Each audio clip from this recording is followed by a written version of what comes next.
Greetings and salutations, my fellow plebs. My name is Walker, and this is the Bitcoin Podcast. It's Friday, September 29th, 2023. The Bitcoin block height is 809929, and the value of one Bitcoin is still one Bitcoin. Today's episode is the Bitcoin News Roundup. I'm going to go over the big stories, run through some rapid-fire news, then zoom out and give you some perspective.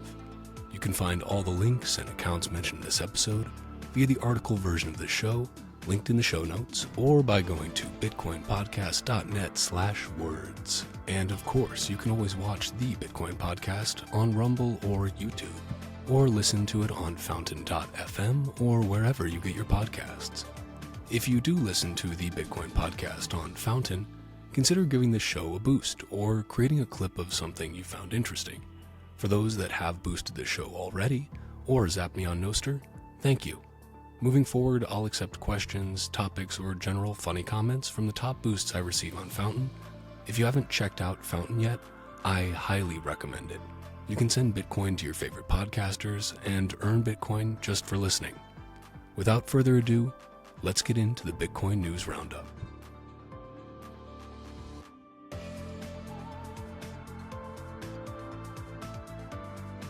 Debt by 1,000 cuts. Does debt matter? Well, if you're an individual, some people may advise you to take on as much debt as you can while interest rates are low and debt is cheap, to buy assets like real estate with that debt, because when rates are low, it's basically free money, right? Others will say you should try to stay debt-free as much as possible. Don't overextend yourself because things can get out of hand fast, and the future is always uncertain. When interest rates are low and the money printer is purring, things seem to be going okay on the surface.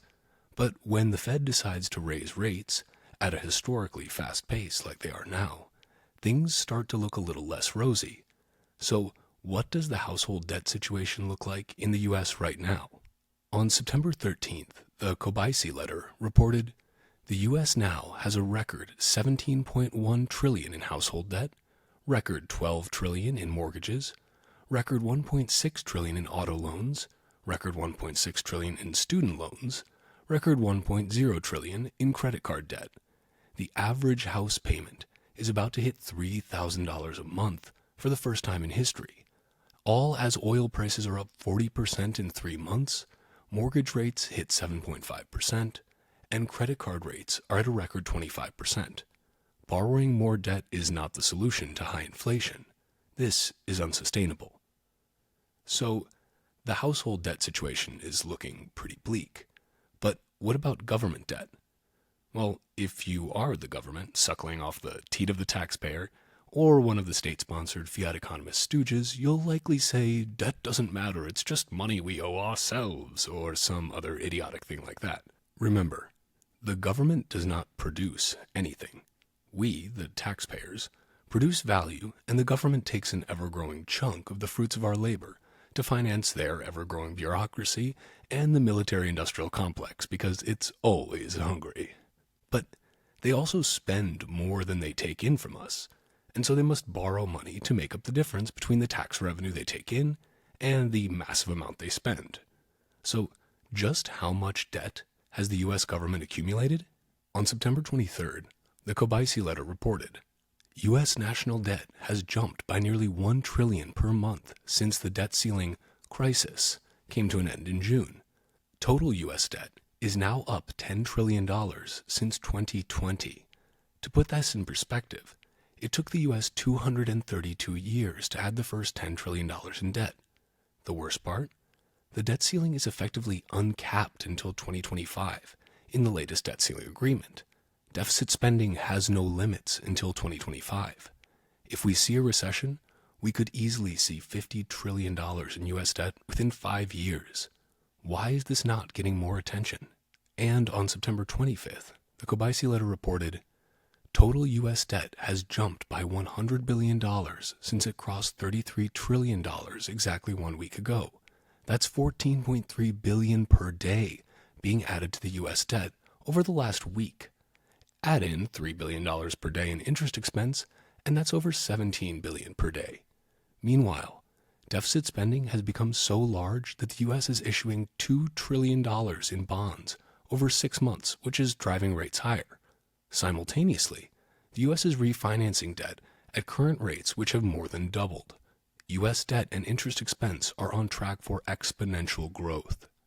When will this be called a crisis? As a side note, I highly recommend following the Kobayashi letter on Twitter. They've been putting together a ton of great information, and I think you'll find it really valuable. Their handle is at KOBEISSILETTER. That's at Kobayashi letter. James Lavish, quote tweeting a great thread he wrote on government debt, summed it up succinctly on Twitter, and you should follow at James Lavish as well. When I wrote this a year ago, federal debt was $30.7 trillion, and the annual interest expense was $400 billion. Today, the federal debt is over $33 trillion, and annual interest expense is $970 billion, and growing. This is why it is called a debt spiral.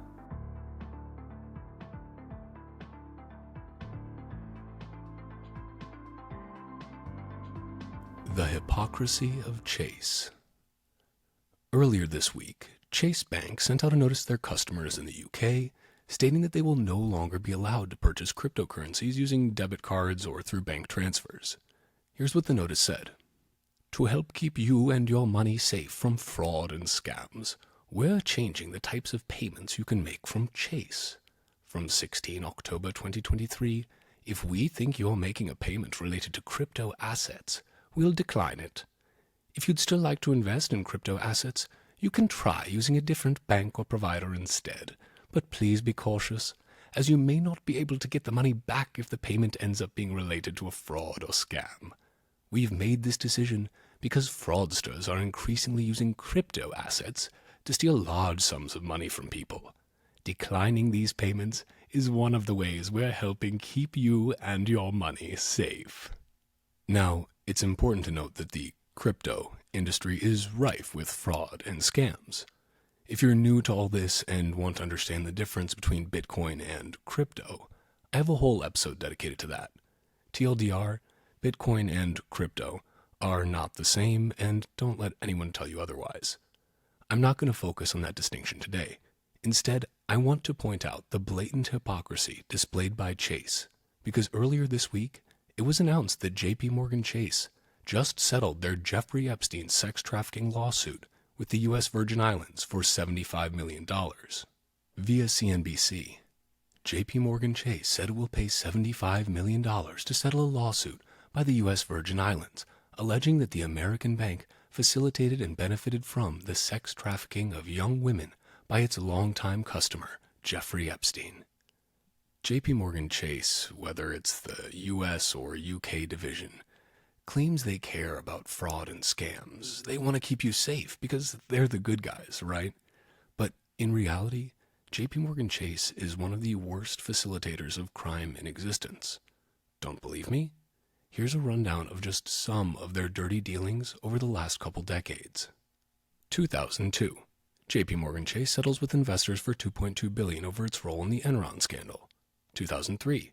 JP Chase agrees to pay $135 million to settle SEC allegations that it helped Enron commit fraud. 2011.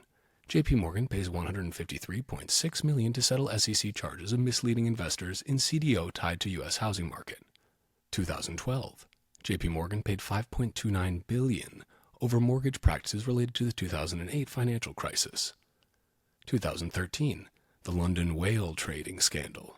The bank paid $920 million in penalties due to large and risky trading positions, resulting in over $6 billion in losses. 2013, JP settled for $1.7 billion for its oversight linked to the Bernard Madoff Ponzi scheme. 2013, the bank paid $410 million for manipulating the electricity market in California and the Midwest. 2013, JP was fined $108 million as part of a larger bank settlement over manipulating the LIBOR rate. 2013 again. Illegal credit card practices. They were fined $389 million for deceiving customers into signing up for costly, unnecessary services when opening a new credit card. 2014. The bank agreed to pay a $13 billion settlement related to its sale of toxic mortgage-backed securities. 2014. JP paid over $1 billion in fines for manipulating the foreign exchange market. 2015. Violation of the Bank Secrecy Act. Here, the bank agreed to pay $2.6 billion penalty for failing to report suspicious activity tied to Bernard Madoff. 2018. Sanctions breaches. They were fined $5.3 million over their princeling hiring practices, breaching U.S. sanctions. 2019. The seizure of the MSC Guyane, a ship financed by JP Morgan, was seized due to discovery of 20 tons of cocaine on board. 2019. Precious metals and U.S. Treasuries market manipulation. Now, they faced fines and criminal charges over these market manipulation allegations. 2020, record $920 million spoofing penalty that the bank paid for allegations of manipulating commodities markets through spoofing. 2020, they paid $250 million for misleading investors about their SPOE strategy. 2020, unauthorized trading. The bank was fined a paltry $3.9 million in Hong Kong for regulatory breaches, including unauthorized trading. 2021, JP Morgan admits to widespread record-keeping failures and agrees to pay $125 million penalty to resolve the SEC charges. 2023, JP Morgan fined $4 million for deleting 47 million emails, including some requested in subpoenas. I wonder what they were trying to hide and for whom. And of course, their most recent achievement, JP Morgan will pay $75 million on claims that it enabled Jeffrey Epstein's sex trafficking operations.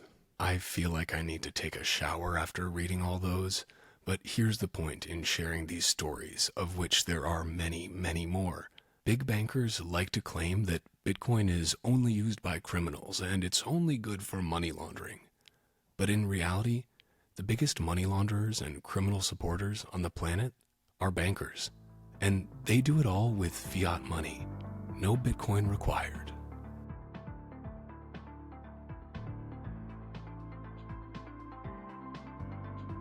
Now for some rapid-fire news.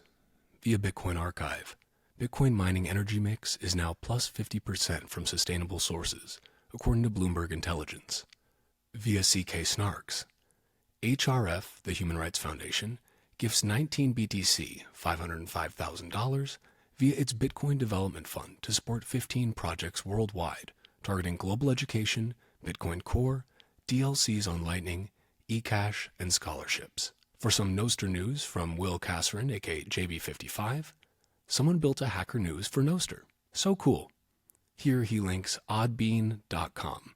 Go check it out. Via BTC Times, Nomura's $500 billion digital asset unit launches Bitcoin fund for institutional investors. Via Bitcoin Archive, SEC delays BlackRock, Valkyrie, and Bitwise spot Bitcoin ETF application decisions. Via Bitcoin Magazine, SEC further delays $94.2 billion Wisdom Trees spot Bitcoin ETF application. Via Michael Saylor, Microstrategy has acquired an additional 5,445 BTC for $147.3 million at an average price of $27,053 per Bitcoin. As of 9/24/23, MicroStrategy holds 158,245 BTC, acquired for approximately $4.68 billion at an average price of $29,582 per Bitcoin. Via Daniel Batten, KPMG report picked up in the mainstream media. Quote, mainstream media remained unfair and inaccurate in its criticism of Bitcoin's energy consumption. The KPMG report counters this, showing the significance of Bitcoin across the three pillars of ESG.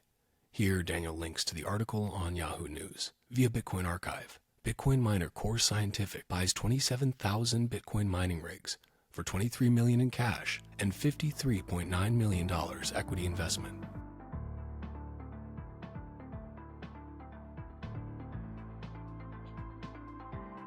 To wrap up today's show, let's zoom out and talk about narrative shifts. I recently read a surprisingly fantastic article on Bitcoin mining in Africa, shared by Daniel Batten. The reason this article was surprising is that it was published on MSN.com, a legacy media site.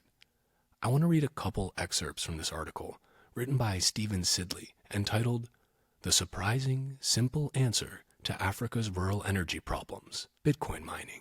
Small Bitcoin mines can be immediately profitable and can therefore fund a renewable mini-grid and supply power to the community at no cost.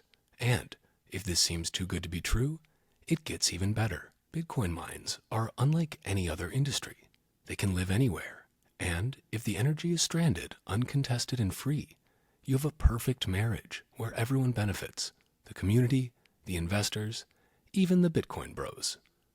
Unlike any other buyer of bulk electricity, Bitcoin mines are a buyer of first resort when no one else is buying, a buyer of last resort when there is no other demand, and a grid balancer of last resort, keeping the grid stable at all times. No other energy-consuming enterprise has this profile. I love that this is a factual, well-researched article about Bitcoin mining in rural Africa, published on a legacy media site. These are topics that Bitcoiners have been talking about for a long time, but often that conversation doesn't make it outside of the Bitcoin Twitter echo chamber. Now, we're seeing these conversations begin to reverberate into the greater public consciousness, and that's beautiful. But getting positive stories about Bitcoin into the larger discourse doesn't just happen.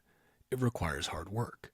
It requires that Bitcoiners tell these stories first, and often many, many times. It requires that Bitcoiners seek these stories out across the world and share them. Joe Nakamoto and Paco de la India, aka Run with Bitcoin, are doing a great job of this right now in Peru, documenting stories of Bitcoin adoption on the ground in small communities. You should check out the stories they're sharing.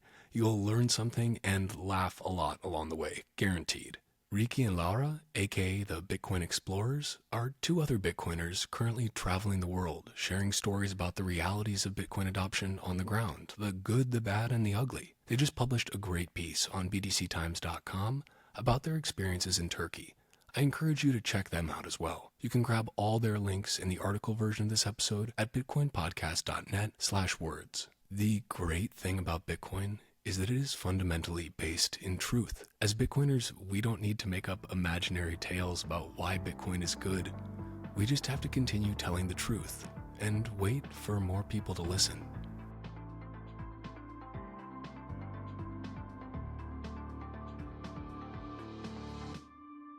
And that's a wrap on this week's Bitcoin News Roundup.